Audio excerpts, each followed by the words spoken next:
La Haute-Marne, un patrimoine naturel exceptionnel à 2 heures de Paris, présente Sud Radio, la France à découvrir. Christophe Gicquel. Ah, chers amis de Sud Radio, s'il y a un département en France dont on pourrait dire qu'il a été gâté par la nature, c'est bien la Haute-Marne. Si vous cherchez des endroits en immersion verte s'épanouissant entre lacs, patrimoine, rivières et forêts pour y passer un week-end ou des vacances, eh bien vous y êtes. Mais surtout, si vous avez ce projet personnel de vie, vous savez, ces projets qui font florès depuis les années Covid, d'articuler votre existence en communion avec la nature, sans pour autant renoncer à une vie sociale, culturelle, familiale, professionnelle et urbaine intéressante, vous y êtes aussi. Car peu de gens le savent, mais la Haute-Marne regorge de ces atouts dont on raffole aujourd'hui et qui donnent un sens profond et nouveau à sa vie. Si en Haute-Marne, les sangliers sont 3 fois plus nombreux que les habitants, c'est que ceux-ci, les habitants bien sûr, pas les sangliers, peuvent arborer fièrement l'étiquette du département le plus vert de France. Et pourtant, rendez-vous compte, la Haute-Marne, sur la carte, est à l'exact centre d'un triangle entre Paris, Strasbourg, Lyon, ce qui rend les perspectives professionnelles, par exemple, drôlement réjouissantes. Or, si j'avais un conseil à donner à celles et ceux dont le train-train quotidien est urbain, sale, moche et méchant, allez explorer rien que pour voir cette terre si verte que les sécheresses et les canicules qui s'annoncent vous effleureront autant qu'une plume de cigogne noire, l'emblème du pays. Non, franchement, si vous avez raté les Eldorado du siècle dernier, ne manquez pas la ruée vers le vert, l'aile vert d'ado qu'on pourrait appeler. Il y en aura et il sera assurément en Haute-Marne. Sud Radio, la France à découvrir. Christophe Gicquel. Et pour parler de ce territoire de la Haute-Marne, nous avons invité Nicolas Lacroix, président du conseil départemental de Haute-Marne. Bonjour Nicolas. Bonjour. Rachel Blanc, première vice-présidente du département et adjointe de Saint-Dizier, qui est avec nous, qu'on ne verra pas parce qu'il y a un petit problème technique, mais on l'entendra et ce sera tout aussi bien. Bonjour Rachel. Bonjour.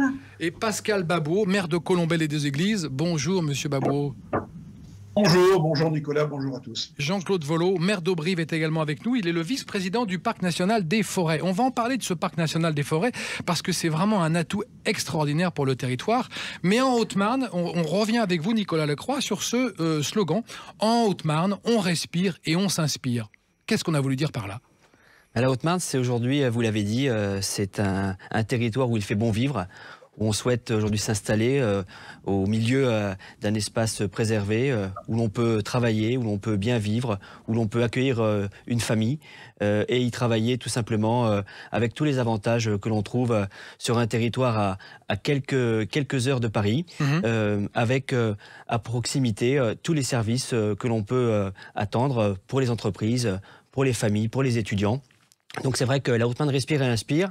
C'est aujourd'hui. C'est un bon slogan d'ailleurs. C'est un département aujourd'hui qui attire. On l'a vu à la sortie de la crise Covid. On a vu beaucoup de Franciliens se retourner, regarder vers la Haute-Marne, vers la Croix du Général de Gaulle, vers Colombelles et des Églises. C'est la terre du Général, c'est la terre de Diderot.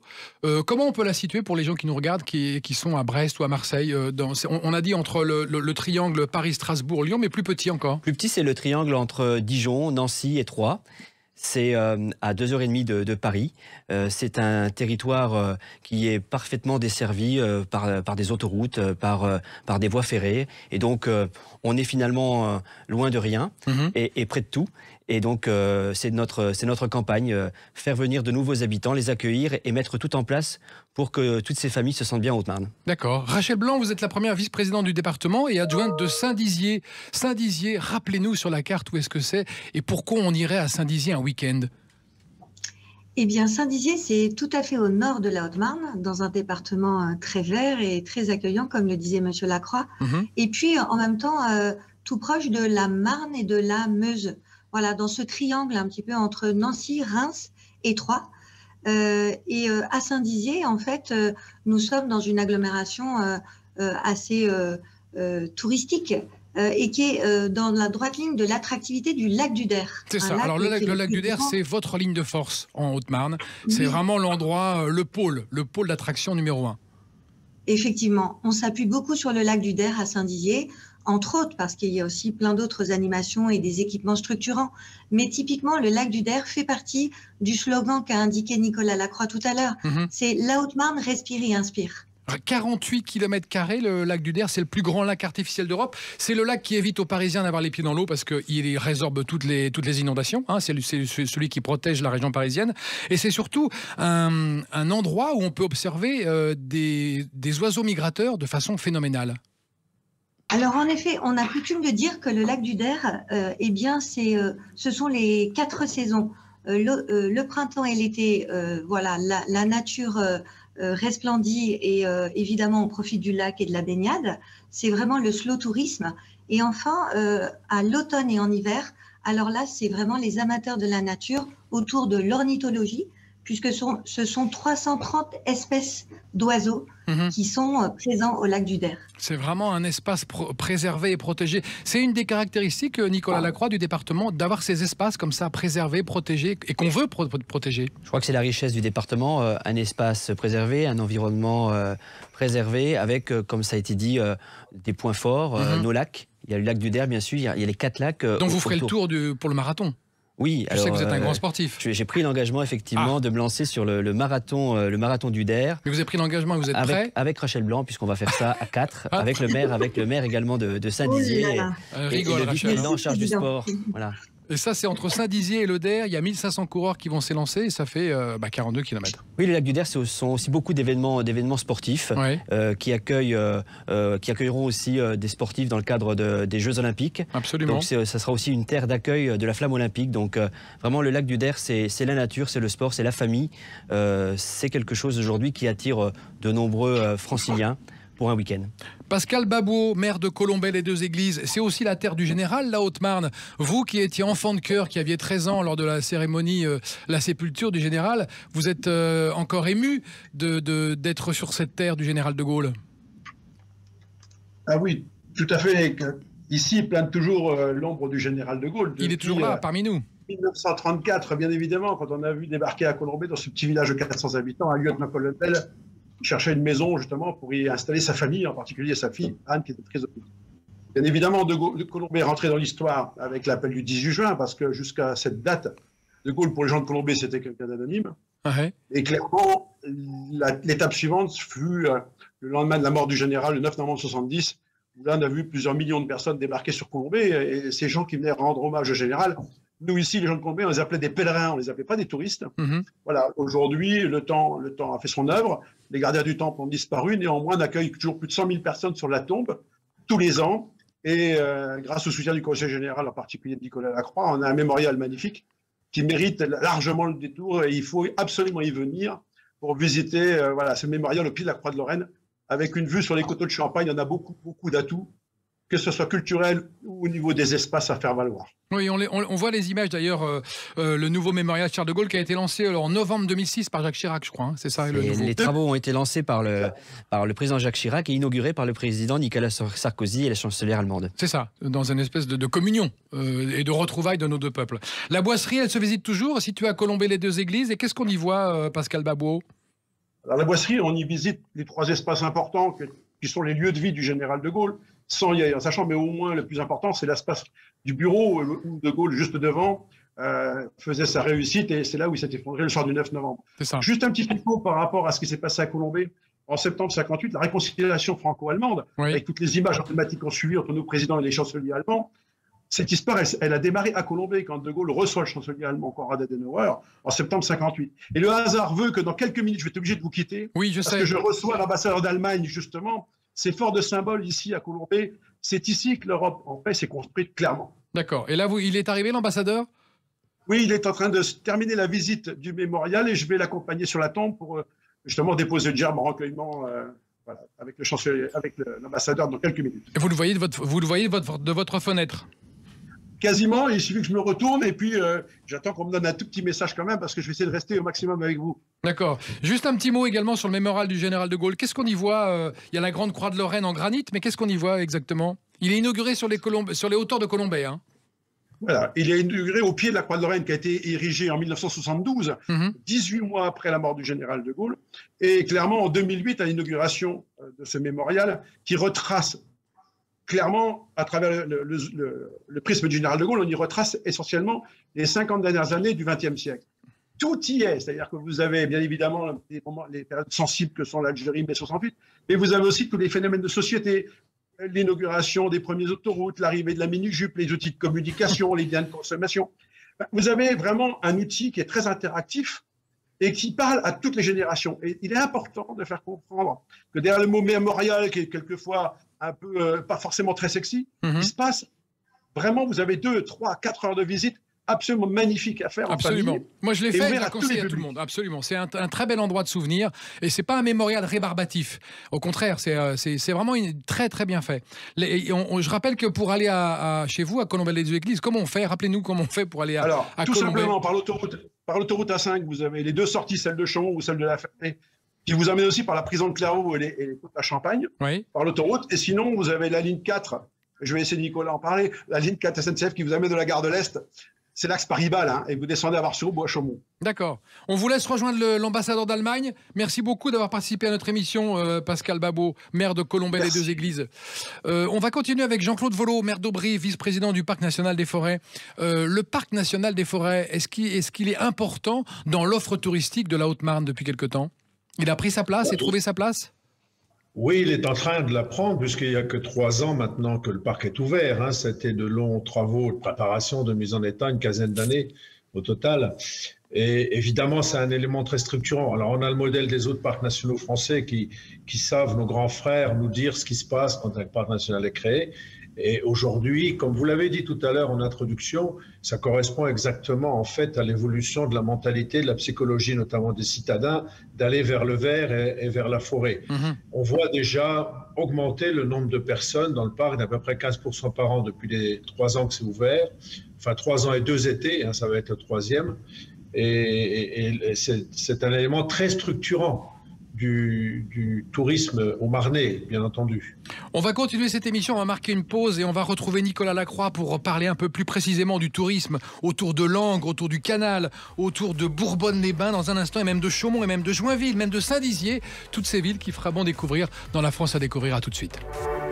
La Haute-Marne, un patrimoine naturel exceptionnel à 2 heures de Paris, présente Sud Radio, la France à découvrir. Christophe Gicquel. La plongée dans la Haute-Marne avec Nicolas Lacroix, président du conseil départemental de Haute-Marne. On dit, monsieur Lacroix, que c'est le département le plus vert de France. Ça, c'est vrai.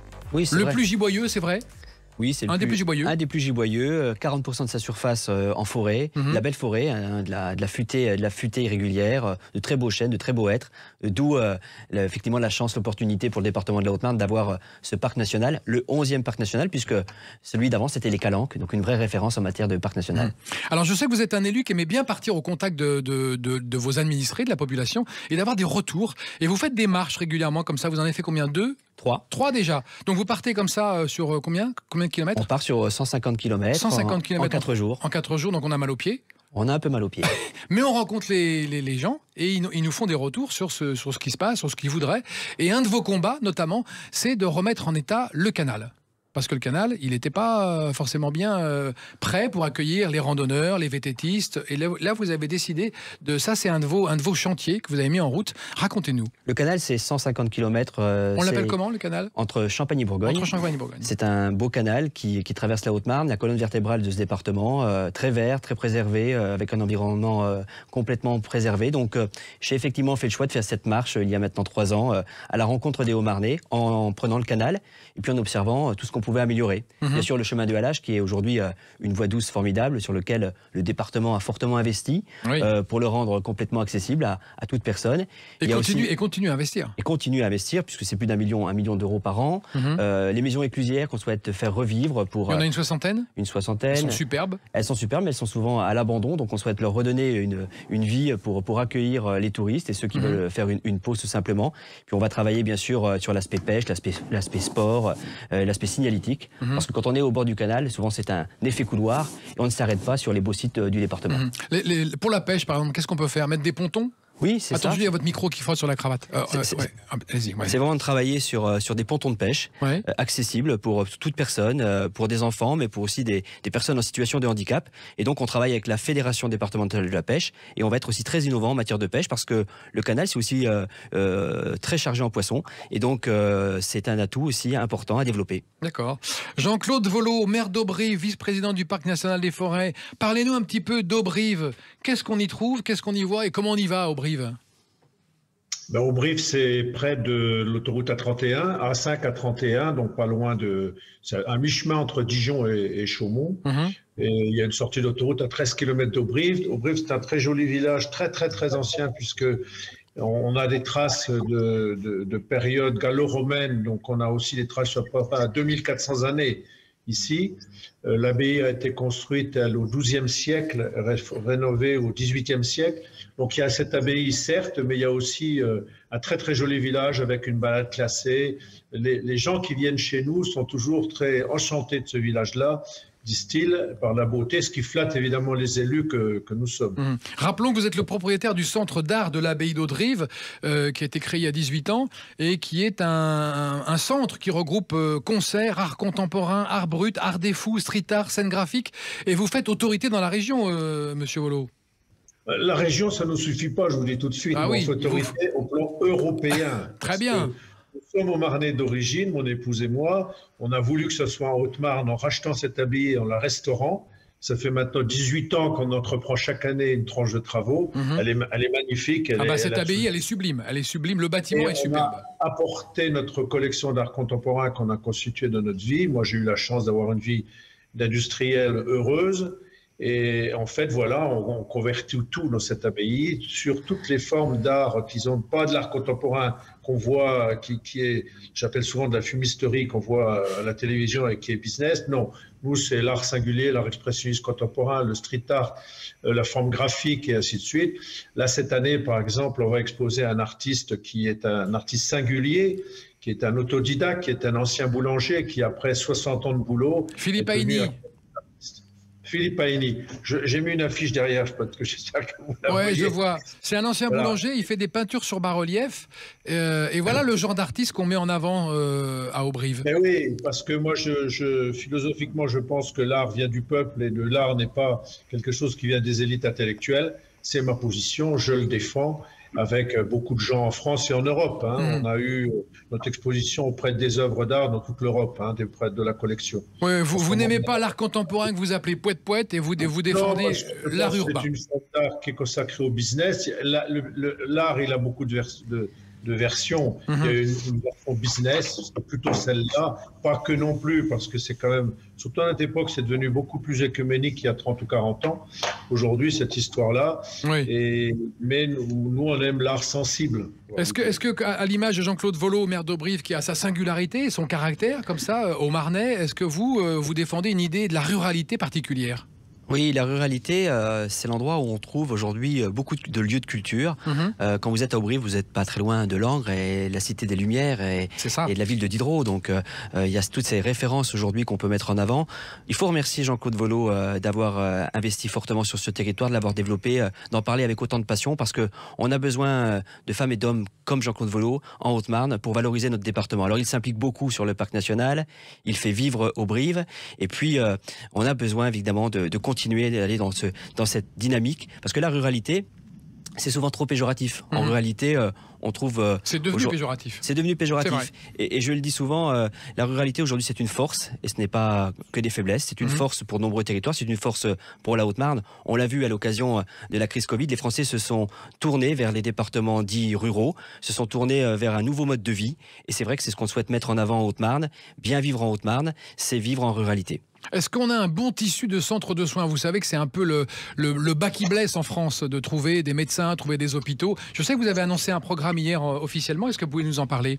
C'est surtout l'ARS qui a annoncé hier, effectivement, le département est partenaire. Oui, l'attractivité, ça passe par la santé. La santé, c'est la priorité des familles qui souhaitent s'installer, mais aussi de nombreuses personnes âgées qui vivent sur ces territoires. Donc, on doit être en capacité, l'État, les collectivités, de proposer une offre de soins digne pour tous ces habitants qui habitent en ruralité. Et là, c'est ce qui va se passer. C'est ce qui va se passer. C'est aujourd'hui un beau plan hospitalier pour le territoire, pour le développer, parce que ça fait partie des choses qui comptent, la ruralité. Mais la ruralité sans santé, sans prise en charge des habitants, c'est une difficulté importante qu'on doit résoudre, et je crois qu'on est en passe de la résoudre sur ce territoire. Alors, c'est 2 centres hospitaliers qui vont être créés? C'est même 3 centres hospitaliers, puisque en fait, vous avez... Rien que dans la Haute-Marne? Ah, c'est même plus que ça, en fait. Le centre et sud Haute-Marne, ça concerne bien sûr Chaumont, Langres, et puis Bourbonne-les-Bains, qui est une cité thermale importante, reconnue pour la qualité de ses eaux, où on fait aussi beaucoup de remise en forme, de bien-être, et où on pourra aussi, à l'hôpital, être finalement rétabli dans le cadre d'un centre de rééducation fonctionnelle qui a été renforcé hier lors des annonces de l'Agence régionale de santé. Et dont vous vous réjouissez? et dont je me réjouis. En tant que président du département. Qui ne peut pas se réjouir de telles annonces. Un petit mot sur le projet Bourbonne-les-Bains, l'eau thermale, le casino. Il y a un casino à Bourbonne-les-Bains, alors qu'il y a moins de 2000 habitants. Mais oui, mais Bourbonne-les-Bains, je le dis souvent, il y a l'eau chaude. Et l'eau chaude thermale, avec ses résultats reconnus, c'est une belle cité thermale qui sans cesse se développe. Donc pour accueillir les touristes, mais les thermalistes, il faut bien sûr avoir des services. Le casino en fait partie. Il y a eu un vrai combat à l'époque pour accueillir ce casino, comme au lac du Der d'ailleurs. Et donc aujourd'hui, c'est une commune dynamique, 2000 habitants, vous avez dit, en ruralité, assez loin de tout finalement. Mais finalement, on trouve la direction de Bourbonne-les-Bains pour se faire soigner. Alors ce qui est intéressant, en travaillant sur le dossier de la Haute-Marne, je me suis rendu compte que c'était un département certes dans la ruralité, un des plus verts de France, mais aussi qu'il y avait une technologie de pointe, puisque 50% des prothèses dans le monde de hanches sont fabriquées à Nogent. Donc il y a quand même une espèce de paradoxe entre la ruralité et la technologie de pointe. Il y a une vivacité du tissu industriel. La Haute-Marne, c'est une terre d'industrie. C'est une terre bien sûr agricole, mais d'abord une terre d'industrie, de fonderie, de sidérurgie. Et puis c'est vrai que le tournant assez récent, c'est aujourd'hui le biomédical, la prothèse. Et c'est vrai que près de 40% des prothèses, alors on est un peu chauvin, on parle souvent de 50%, la réalité c'est plutôt 40%, des prothèses posées dans le monde sortent des usines de Chaumont, de Nogent et d'autres aussi entreprises du département. D'accord. Madame, vous êtes là avec nous, Rachel Blanc? Je suis bien là, oui. Alors, bien sûr. Parlez-nous de ces efforts que font le département pour accueillir tous les ans de nouveaux arrivants. Comment on les accueille, comment on les aide, comment on fait en sorte que leur arrivée dans le département soit facilitée? Alors, ça, c'est un travail qui est mené avec l'agence d'attractivité et la professionnalisation de nos collaborateurs qui avant évoluaient dans des offices de tourisme a permis qu'ensemble, fédérer ces 60 collaborateurs, eh bien, nous puissions créer un vrai pôle marketing et que vraiment tous les efforts soient faits pour promouvoir notre territoire. Il y a quelque temps, Nicolas Lacroix a fait vraiment un effort incroyable pour faire de la promotion dans la gare de l'Est. Et ça avait déjà suscité un fort intérêt de la part des voyageurs. Et on a complété ça en créant cette agence d'attractivité qui est vraiment un outil majeur au service du territoire pour fidéliser finalement les habitants qui sont sur notre territoire, parce qu'il ne faut pas les oublier, leur permettre de bien évoluer dans notre Haute-Marne dont on est si attaché, et par ailleurs de faire que les personnes qui s'intéresseraient à notre territoire voient leur parcours professionnel facilité considérablement, et pour trouver une maison, et pour trouver une école pour les enfants, enfin que nous puissions dans un guichet unique leur permettre de voir leur installation en Haute-Marne facilitée. Il y a un vrai pôle conciergerie, c'est ça qui est intéressant, qui est formidable. Exactement, il y a un pôle conciergerie. Un pôle conciergerie, c'est assez rare dans les régions, il n'y a pas beaucoup de départements qui mettent ça en place. C'est très très rare. En fait, vous le trouvez plutôt dans des entreprises, les conciergeries. Aujourd'hui, nous, c'est un service public quasiment. Donc Donc ça veut dire qu'un couple qui veut s'installer avec 2 enfants, lui a du travail, son épouse n'en a pas, ou l'inverse, il peut-être, avec le pôle conciergerie, trouver un emploi. En effet, nous pouvons peut-être parfois activer notre réseau et faciliter un petit peu la recherche d'emploi du conjoint. Madame ou monsieur, en effet. D'accord. Voilà. On va continuer à parler des atouts de la Haute-Marne qui n'en manquent pas dans un instant. On marque une pause et on se retrouve avec Pascal Bobo, Pascal nous a quitté, Jean-Claude Vollot, maire d'Auberive, Rachel Blanc, première vice-présidente du département, et Nicolas Lacroix, président du conseil départemental de Haute-Marne. À tout de suite.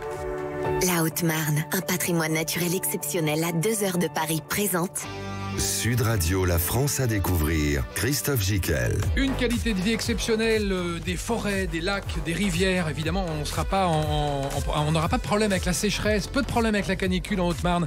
Et on a avec Nicolas Lacroix, président du conseil départemental de Haute-Marne, la chance de pouvoir en parler. Rachel Blanc, première vice-présidente du département et adjointe de Saint-Dizier, est avec nous. Et également Jean-Claude Vollot, maire d'Auberive, vice-président du Parc national des forêts. Nicolas Lacroix, encore un petit mot sur ce pôle conciergerie. On a le sentiment que la Haute-Marne souhaiterait attirer de plus en plus de jeunes actifs. Est-ce qu'il y a du boulot en Haute-Marne ? La Haute-Marne, c'est le département du plein emploi. Il faut simplement mettre en adéquation le monde de l'entreprise, les administrations avec le marché du travail. Il faut aussi améliorer nos formations, mais je le redis, venir en Haute-Marne, c'est assurément trouver un emploi. La conciergerie, c'est quoi? C'est tout simplement faciliter l'installation. Ça a été dit, des familles, mettre en relation ces familles avec le monde avec le monde de l'entreprise, avec les collectivités territoriales qui cherchent de nombreux collaborateurs. C'est vraiment faciliter aussi les familles pour leurs enfants dans le cadre des loisirs. C'est donner finalement tous les éléments nécessaires, toutes les attentes de ces familles nouvelles à s'installer et à y rester. D'accord. Voilà, on n'a rien inventé. D'autres départements y ont pensé avant nous. On a souhaité le mettre en place. C'est une demande forte, bien sûr, des collectivités, mais une demande encore plus forte des entreprises. On sera l'agence d'attractivité et son pôle conciergerie sera d'abord au service du monde économique. D'accord. On a parlé de la qualité de vie, on a parlé de l'environnement nature. Est-ce qu'on peut parler de la sécurité? En Haute-Marne, on est plutôt tranquille. On disait tout à l'heure en préparant cette émission, on peut presque laisser les clés de sa voiture et partir faire les courses. Ah, c'est le cas. On peut souvent laisser la porte grande ouverte, les clés sur le véhicule, parce que il y a cette confiance. C'est vraiment une ruralité apaisée. Ça, c'est un des atouts de la ruralité. C'est un atout, on peut bien vivre sereinement, paisiblement. Il y a bien sûr, comme partout, quelques petits couacs, mais je crois vraiment qu'on se sent en sécurité en Haute-Marne, pour soi, pour sa famille, pour ses parents. Donc vraiment, c'est un atout important d'un territoire comme la Haute-Marne. Est-ce que vous conseilleriez à un couple qui part en week-end avec ses enfants de visiter Langres, par exemple? Qu'est-ce qu'on y voit à Langres? Bien, écoutez, à Langres, ce week-end... Vous y étiez? J'y étais. et je m'imaginais quasiment sur les remparts de Saint-Malo. Ah oui. Tout simplement, parce que des remparts de Langres, vous voyez les 4 lacs, où vous voyez carrément une mer de forêt. Et donc, je crois vraiment qu'on y est bien. On le voit d'ailleurs, de nombreux visiteurs. Langres est une ville touristique. Et je crois que passer un week-end à Langres, c'est quelque chose aujourd'hui qui est un beau séjour. Un court week-end, c'est vrai, mais on voit vraiment que de nombreuses familles viennent passer un week-end à Langres parce qu'il y a tout ça. Il y a l'eau, il y a la forêt, il y a les loisirs, il y a les balades en vélo, il y a l'aspect culturel. On a la plus belle vue sur la personnalité du département, forêt et lac. Oui, je crois qu'une des plus belles vues, vous l'avez des remparts de Langres, et on ne s'y trompe pas quand on vient à Langres. Et les 4 lacs, c'est quoi exactement? Ils sont tout autour de Langres? Oui, les 4 lacs, en faisant le tour des remparts, vous apercevez les 4 lacs, des lacs où vous pouvez faire de la voile, du bateau, pêcher, la natation, vous reposer tout simplement. D'accord. Jean-Claude Vollot, maire d'Aubry, vice-président du Parc National des Forêts. Qu'est-ce que le Parc National des Forêts propose aux visiteurs? De la balade, de la découverte de nature? Je sais que vous, par exemple, vous aimez bien aller vous balader, même passer la nuit en forêt et dormir. S'il y avait un mot pour résumer l'attrait du parc, c'est itinérance. D'accord, très bien. À pied, en vélo, à cheval, en VTT. Par toutes les manières. Il y a dans le parc ce qu'on appelait, quand on a fait l'inventaire, il y a 70 trésors. Les trésors, c'est quoi? C'est des cascades tufeuses, ce sont des marais, ce sont des choses où la naturalité est d'un très haut niveau. Donc en fait, tout l'intérêt est vraiment la nature pure. Je vous rappelle que si on a été choisi comme parc national, c'est parce que le degré de naturalité le plus élevé qu'il y avait en France dans nos forêts traditionnelles, c'était ici. Donc vous voyez aussi que c'est une vieille histoire, que les gens ici ont su conserver. Parce qu'il n'y a pas beaucoup d'habitants, on est à 3,5 à 5 habitants suivant les zones au kilomètre carré ici quand même. Oui. Donc ce grand degré de naturalité fait que ces trésors sont très naturels et en fait c'est là où on propose d'emmener les gens avec des guides. Avec en plus une fragilité parce qu'on a un parc très ouvert. Donc il nous faut aussi, nous, administration du parc, surveiller qu'il n'y ait pas d'abus et de détérioration fait sur ces trésors. Une cascade tufeuse, elle peut se détruire en quelques heures alors qu'elle a 1000 ans d'existence. Vous voyez. Et ça c'est un point, le point majeur du parc, c'est sa naturalité. Et évidemment, la possibilité qu'on a, on est en train de s'organiser, on a des centaines de kilomètres d'itinérance de prévus à pied, à cheval, en vélo, que nous sommes en train de mettre en route année après année. D'accord. Et avec déjà 300 000 passages l'an passé dans le parc, on sent un engouement et un succès de ce parc. Alors, je donne des explications sur ce chiffre. Nous avons contracté avec Orange pour, à partir des poteaux téléphoniques, détecter tous les gens qui rentrent dans le périmètre de ces poteaux qui ne sont pas d'ici ou qui ne sont jamais venus ici. Avec leur portable, ça borne. C'est un service que nous fait les opérateurs téléphoniques, avec des téléphones portables. Et l'année dernière, stupéfaction, 300 000 personnes de passage, au moins une journée, sur le territoire du parc. Ce qui est considérable. Alors, c'est grand. Hein. Le parc, il fait combien en kilomètres carrés? 60 km de diamètre, en gros. Hein, je vous donne 220 000 hectares de forêt, de 60 km de diamètre. c'est considérable, évidemment. Mais on voit déjà les choses qui montent. On voit les trafics de camping-cars. On voit s'équiper dans tous nos villages de capacités de réception à la fois du camping tout simple, du camping-car, mais des logements à la ferme, des gîtes et ainsi de suite qui se développent. Il nous faut à terme être capable de loger 8000 personnes dans une nuit entre le 14 juillet et le 15 août. C'est ce que nous sommes en train de faire. Mais le même phénomène a été vu au parc des Cévennes. Hein. Le parc des Cévennes est un peu notre grand frère, nous a appris beaucoup de choses dans la construction de notre propre projet. Et c'est le même phénomène. Et la direction des parcs à Paris nous avait prévenu de ce qui se passerait, qui se réalise de manière régulière. À terme, le parc, ça devrait faire à peu près en emploi diffus, un peu dans tous les domaines, à peu près 800 à 900 emplois supplémentaires. Hein. Avec un point que le président Nicolas Lacroix vient de souligner, c'est qu'on est déjà en plein emploi. Donc, vous voyez, on va plutôt être à faire venir des gens d'ailleurs pour faire vivre ça. Et on n'a pas un réservoir de chômeurs tel qu'on puisse les reconvertir très rapidement. C'est ce que Nicolas Lacroix a expliqué tout à l'heure pour la partie industrielle. Nicolas Lacroix, quel est votre grand chantier touristique que vous allez mettre en route là? Le parc national c'est fait, le canal c'est fait. Qu'est-ce que vous avez encore dans les tuyaux comme idée?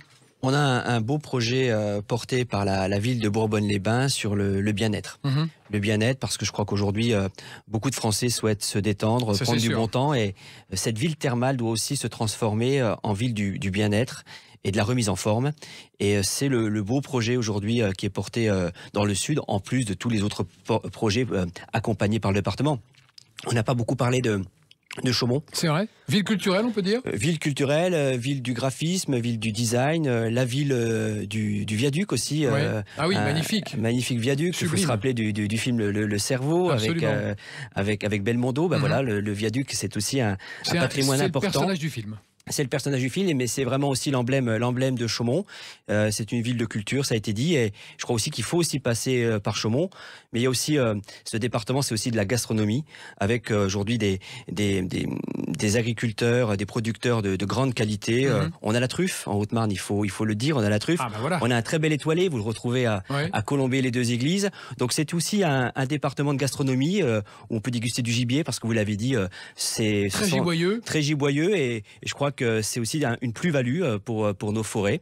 Donc on peut passer un week-end de détente autour d'une bonne table en Haute-Marne, on peut passer un moment de culture, faire un peu de sport, enfin tout est réuni pour accueillir des familles qui souhaiteraient venir passer un bon moment en Haute-Marne pour un week-end. Et d'ailleurs, je sais que vous vous battez pour qu'on retrouve les produits de gibier de la Haute-Marne chez les commerces et dans les supermarchés de la Haute-Marne, parce que c'est pas toujours le cas. Mais non, c'est effectivement pas le cas. Ça, c'est un truc qui vous tient à cœur. Et vous avez raison d'ailleurs. Hein. Oui, je crois que c'est une viande aujourd'hui saine, tout le monde le reconnaît. Ceux qui aujourd'hui sont plutôt pour la chasse ou contre la chasse, mais c'est une belle viande, c'est un beau produit issu de nos forêts, donc il faut le mettre en valeur. Et je crois que le gibier issu des forêts du parc national, c'est encore c'est le Graal, je crois. On est labellisé. On est labellisé, et je crois qu'on doit vraiment travailler là-dessus, sur la transformation, parce qu'effectivement, voir dans les grandes surfaces du gibier qui vient de l'Europe de l'Est, je crois qu'il y a quelque chose qui ne va pas. Surtout quand on habite la Haute-Marne. Exactement. On est un peu agacé. Rachel Blanc, première vice-présidente du département et adjointe de Saint-Dizier. Qu'est-ce qui va se passer autour du lac de Der dans les mois qui viennent cet été? Faites-nous rêver. Donnez-nous envie d'aller autour de ce lac de Der, écouter des concerts, voir des choses. En effet, au lac du Der, en fait, il y a une belle programmation événementielle. On a commencé ce week-end avec Mouveau-Der, donc c'est vraiment le lancement de la saison du printemps. Alors c'est quoi Mouveau-Der? Mouveau-Der, en fait, c'est comment peut-on passer du bon temps au lac du Der entre le fait de faire du bateau, du voilier, du bateau à moteur. C'est une appli sur...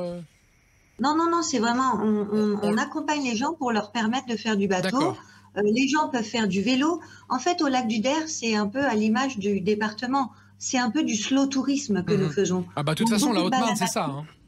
Oui, exactement. On est à pied, à vélo, en bateau, et aussi c'est un vrai lac où on peut rencontrer des pêcheurs.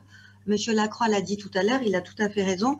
La pêche, c'est vraiment ce qui nous connecte à la nature, et c'est un fleuron en Haute-Marne. Il y a un vrai écho au lac du Der. Et puis enfin, on peut faire aussi des activités beaucoup plus fun pour les jeunes, c'est-à-dire du wakeboard, de la planche à voile, du scooter des mers, du jet ski, vous savez, on en a parlé l'autre jour. C'est vrai. Voilà. Pour les jeunes que nous sommes.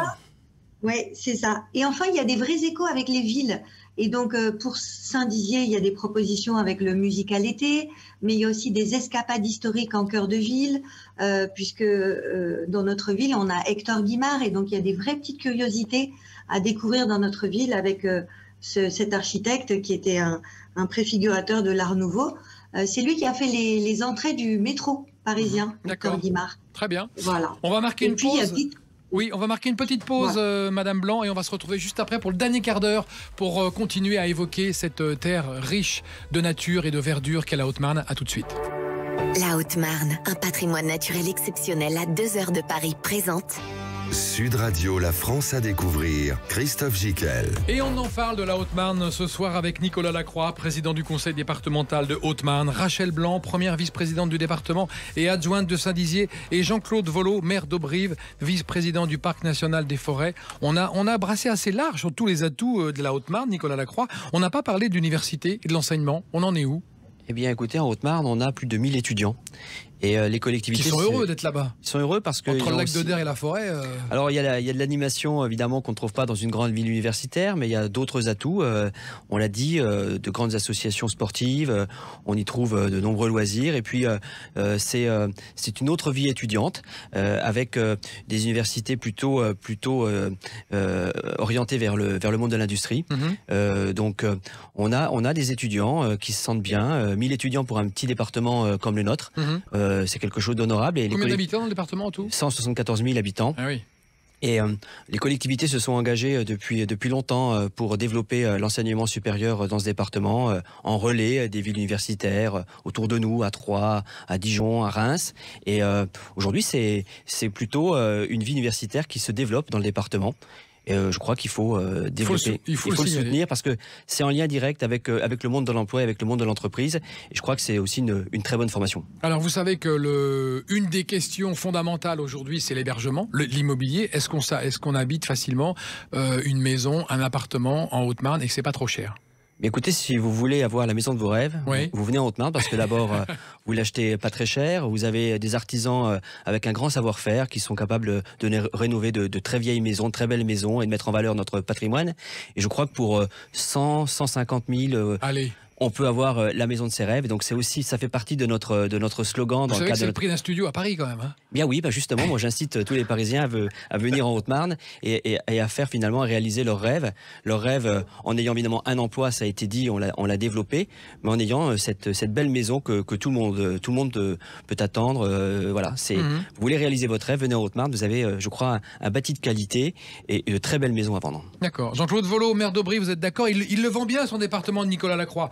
Non seulement c'est le président du conseil départemental, mais c'est le président du fan club de la Haute-Marne. Ouais, moi, je le compare plutôt à Antoine Dupont pour le rugby français, vous voyez. Ah oui, aussi. C'est le demi-mêlée qui pilote tout ça et qui, quand il faut donner un coup de gueule, donne un coup de gueule. Oui. Puis quand il faut calmer les troupes, c'est calmer les troupes. Mais il distribue bien le ballon aussi.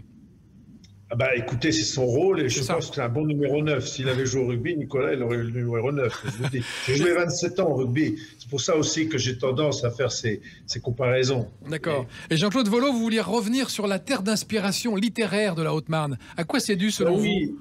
C'est quelque chose qui est assez curieux quand on regarde un petit peu. Il y a eu des études sur le sujet qui fait qu'il y a eu beaucoup d'auteurs qui ont été originaires de la Haute-Marne ou sont venus en Haute-Marne. On parlait de Diderot, bien entendu, mais on parlait aussi de Voltaire, qui a séjourné longtemps avec sa maîtresse préférée. Mais on veut parler les frères Goncourt, par exemple, sont au Marnais.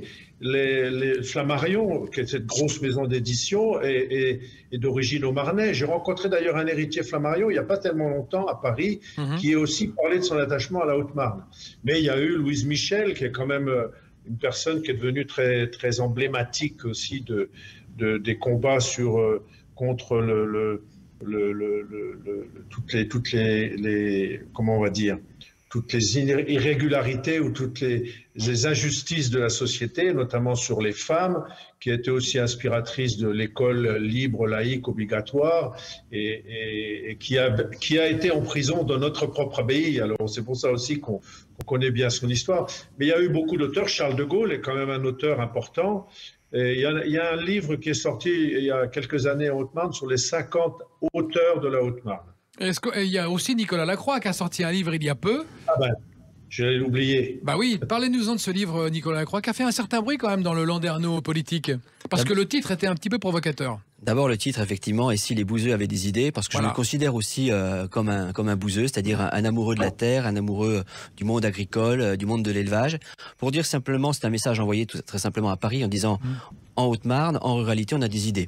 Des idées d'ailleurs qui peuvent s'appliquer aussi au monde plus urbain, à ces grandes villes aujourd'hui qui sont parfaitement désorganisées en matière de mobilité. Donc je lance des idées sur un certain nombre de sujets. Je parle de l'eau. Je parle de la forêt. Je crois qu'aujourd'hui, la forêt française est malade et on a besoin de réfléchir à comment faire évoluer cette forêt avec le changement climatique.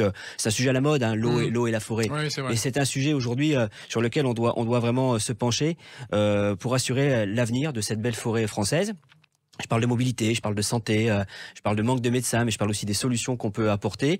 Donc c'est vraiment un plaidoyer pour la ruralité, un plaidoyer pour la diagonale de vie, par opposition à la diagonale du vide, parce que le vide, on sait dans le vide ce qu'il y a rien. Et je crois vraiment que dans nos territoires ruraux, on a tellement d'énergie, on a tellement de volonté. C'est comme ça qu'on désignait les territoires où il y avait peu de gens, de personnes, c'est ça, le territoire du vide. Hein. C'est un peu péjoratif. Oui, c'est vrai, mais alors très longtemps, quand j'étais étudiant en géographie, on me parlait du territoire d'Auberive, le moins densément peuplé de France. Et pourtant, sur ce territoire d'Auberive, on a de l'énergie, on a de la vie, on a des entrepreneurs, on a vraiment aujourd'hui des ambassadeurs du département. Donc vous voyez, parler de diagonale du vide, moi je préfère parler de diagonale de vie, et ruralité, c'est une force, je le redis, la ruralité est une force pour de nombreux territoires. Les Français ne s'y sont pas trompés, d'ailleurs ils se tournent maintenant vers ces territoires, et je crois vraiment qu'on a de beaux enjeux devant nous, avec des ambassadeurs comme vous en avez eu aujourd'hui sur cette émission, qui parlent de la Haute-Marne, des amoureux, des passionnés de la Haute-Marne. On a besoin d'ambassadeurs comme Rachel Blanc, comme Pascal Babot, et comme Jean-Claude Volo pour parler de la Haute-Marne. Rachel Blanc, justement, vous êtes vice-présidente du département et adjointe de Saint-Dizier. Je vais à Saint-Dizier, vous me conseillez de voir quoi et de visiter quoi, ou d'aller manger où? Donnez-nous un petit conseil de voyage et on va le demander à chacun de vous autour de cette table, Jean-Claude Volo et Nicolas Lacroix. Un petit conseil de voyage pour nos auditeurs qui adorent découvrir les régions. Eh bien, écoutez, moi, je m'attacherai à aller dans le nouveau musée que nous avons à Saint-Dizier, qui est un petit musée immersif. Et nous avons travaillé avec la Villette pour sortir ce musée. Aujourd'hui, c'est la Joconde qui est à l'honneur. Ensuite, j'irai faire un petit tour au lac du Der pour faire une balade digestive. Oui. Et je finirai sans doute dans le parc du château, le château du conseil départemental à Joinville, pour me balader dans cette petite cité de caractère qui est vraiment très jolie. Et dans toute cette pérégrination, je pense qu'il y a quelque chose qui nous relie, c'est l'eau, en fait. On a beaucoup parlé de nature durant cette émission, et en fait, on a un atout considérable dans notre territoire, c'est l'eau et la forêt, le vert. Voilà ce que je ferais. Et enfin, pour déjeuner, franchement, autour de Joinville, il y a de belles tables. C'est pas ça qui manque. Voilà. On n'a pas parlé de l'hébergement dans la Haute-Marne. Il est bien, il est à rénover, il est à refaire. Il y a un petit effort à faire ou pas? On est bien? Je pense qu'il faut il y a une certaine qualité qui est présente, mais je trouve que si nous voulons rendre notre territoire encore plus attractif et attirer des touristes, il faut monter en gamme, c'est quand même important. Et l'agence d'attractivité, je pense, va vraiment nous aider à cette professionnalisation. Elle a eu cet atout de fédérer les acteurs et tout le monde est assez conscient de l'objectif à atteindre. Nicolas, la qualité, ça fait vraiment du mal à personne. Jean-Claude Volo, maire d'Auberive, vice-président du Parc national des forêts, vous, votre conseil de visite pour le visiteur qui nous écoute, le voyageur qui est de Brest. Déjà l'abbaye d'Auberive pour commencer. Hein. Bah oui, ça c'est sûr, mais à part ça, à part Auberive... Après, des bonnes chaussures, et puis on va faire 20 km en forêt et voir quelques cascades et ruisseaux. Et puis peut-être si on a de la chance de trouver une cigogne noire. Quel emblème du département, rappelons-le. La troisième journée, on va à Langres. D'accord. Et on fait le tour des remparts pour commencer, et après on va visiter musée et tout ce qui est intéressant autour de Langres. Là, moi, je suis le guide du sud. D'accord. Rachel est la guide du nord. Et le il est le guide de tout. Ah, voilà. Alors, Nicolas Lacroix, votre conseil aux voyageurs? Écoutez, d'abord, il y en a pour tout le monde, vous l'avez compris, hein, pour tout type de visiteurs. Alors écoutez, moi je ferai un petit footing sur les remparts, de Langres, petit déjeuner sur les remparts de Langres, j'irai voir le musée des Lumières, je prendrai la direction de Colombey les deux églises pour faire un hommage au général de Gaulle et faire ce parcours de Gaulle, puisque le mémorial, la boisserie, le cimetière, effectivement, c'est un pèlerinage, ça a été dit par le maire de Colombey. Je dégusterai une petite coupe de champagne parce qu'à Colombey et en Haute-Marne, on a 6 communes appellation champagne. Et puis ensuite, je prendrai la direction de Joinville, me balader au château du Grand Jardin, une propriété du département où on a aussi un lieu de culture. Pour finir, bien sûr, à Saint-Dizier, pour retrouver Rachel Blanc, et dans lequel on ira effectivement voir d'abord ce travail qui a été réalisé à la ville de Langres, un vrai travail urbain. On a réfléchi cette ville depuis 20 ans. Cette ville s'est transformée. Il y a un très beau projet urbain à valoriser. Vous voyez, on peut parler ruralité, mais on peut aussi parler urbanisme. Et je crois que le modèle aujourd'hui d'urbanisme et de développement de cette ville, c'est à Saint-Dizier. Donc il faut y aller. Pour voir aujourd'hui ce qu'ils font. C'est une ville attractive, c'est une ville qui attire, c'est une ville d'industrie, ça a été dit, c'est une ville pour les familles, c'est une ville de sport. Et donc vraiment aussi à Saint-Dizier, on trouve évidemment beaucoup d'éléments qui rendent cette Haute-Marne attractive. Et pour cet été, on se retrouve tous autour du lac d'Oder, si j'ai bien compris. En passant par Chaumont, bien sûr, au centre du graphisme et du design. Absolument. Merci à tous d'avoir participé à cette belle émission sur la Haute-Marne et de l'avoir fait découvrir à nos auditeurs. On espère que tout le monde va se précipiter dans cet Eldorado vert qui est à 2 heures de Paris et qu'on va connaître et qu'on va surtout apprécier. Merci à tous. Merci. Nicolas Lacroix, président du conseil départemental de Haute-Marne, Rachel Blanc, vice-présidente du département et adjointe de Saint-Dizier, et Jean-Claude Vollot, maire d'Auberive. Merci à tous et on se dit pour nous la France à découvrir à la semaine prochaine. Salut. Sud Radio, la France à découvrir. Christophe Gicquel. Avec la Haute-Marne, un patrimoine naturel exceptionnel à 2 heures de Paris.